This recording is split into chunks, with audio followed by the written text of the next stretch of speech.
రెస్టారెంట్స్‌లో చాలా స్పెండ్ చేసి మరి ఈ డెజర్ట్‌ని మనం పర్చేస్ చేస్తాం. సో, అదే డెజర్ట్ మనం ఇంట్లో ప్రిపేర్ చేస్తే ఎలా ఉంటుందో చూసేద్దామా? Let's get started with this recipe. So, ఇది రీసెంట్‌గా హైదరాబాద్‌లో చాలా ఫేమస్ అయింది ఆప్రికాట్ డిలైట్. ఇక్కడ నేను 200 grams of dried apricots over night soak చేసుకున్నాను. ఇది ఇక్కడ అన్సీడ్ చేసేసి ఒక బౌల్‌లో వేసేసుకోవాలి. మీకు కావాలంటే నార్మల్ ఆప్రికాట్స్ కూడా యూజ్ చేయొచ్చు. అది 3 అవర్స్ సోక్ చేస్తే సరిపోతుంది విత్ హాట్ వాటర్. అండ్ ఇక్కడ స్టవ్ వెలిగించుకొని పాన్ పెట్టుకొని ఒక 1/2 లీటర్ వరకు మిల్క్ని బాయిల్ చేయాల్సి ఉంటుంది.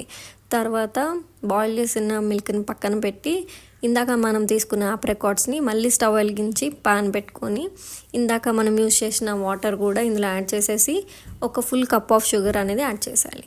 తర్వాత ఒక బౌల్లో ఒక 3 స్పూన్స్ దాకా కస్టర్డ్ పౌడర్ని యూజ్ చేయాలి. ఈలోపు ఇవి చూసారు కదా, మనకి ఎంత బాగా మొత్తం ఆ షుగరీ సిరప్ అంతా అది పీల్చుకుంది కదా. ఇప్పుడు ఇందులో బౌల్లో ఒక కొంచెం మిల్క్ అనేది యాడ్ చేసేసి కస్టర్డ్ పౌడర్ ఉండలు లేకుండా చూసుకొని ఈ మిల్క్లో యాడ్ చేసేసేయాలి. సో చూసారు కదా, కలర్ కూడా చేంజ్ అయిపోయింది మిల్క్. అండ్ ఇది జస్ట్ ఒక 2 మినిట్స్ దాకా బాయిల్ చేసి సరిపోతుంది. మరీ చిక్కగా అయితే ఉండకూడదు. ఇక్కడ తర్వాత ఫ్రెష్ క్రీమ్ అనేది యాడ్ చేశాను. అది కూడా ఒక 100 రూపీస్ 150 రూపీస్ ఉంటుంది కదా ఫ్రెష్ క్రీమ్. దానికి 3 స్పూన్స్ ఆఫ్ పౌడర్డ్ షుగర్ అనేది యాడ్ చేయాలి. బికాజ్ పౌడర్ షుగర్ అయితే మీకు త్వరగా ఇందులో మిక్స్ అవుతుంది. అండ్ ఇక్కడ మనకి క్రీమ్ కూడా రెడీ అయిపోయింది.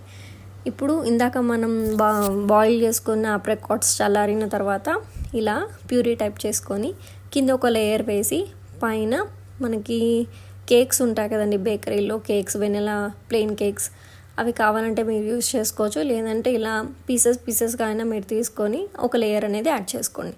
తర్వాత ఇందాక మనం ఫ్రెష్ క్రీమ్ మిక్స్ చేసుకున్నాం కదా షుగర్ పౌడర్ తోటి, అది కూడా ఒక లేయర్ యాడ్ చేసేసి తర్వాత మళ్ళీ ఆప్రికాట్ ప్యూరీని ఒక లేయర్ యాడ్ చేయాలి.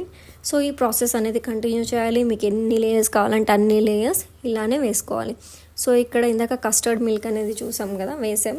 సో అది ఇక్కడ వేసేసాను. ఇక్కడ నేనైతే 2 లేయర్స్ అనేది తీసుకున్నాను. కొంతమంది 3 లేయర్స్ తీసుకుంటారు. So last time dry fruits add చేసుకొని దీన్ని ఫ్రిడ్జ్లో 2 అవర్స్ పెట్టుకుంటే ద డెజర్ట్ ఈస్ రెడీ.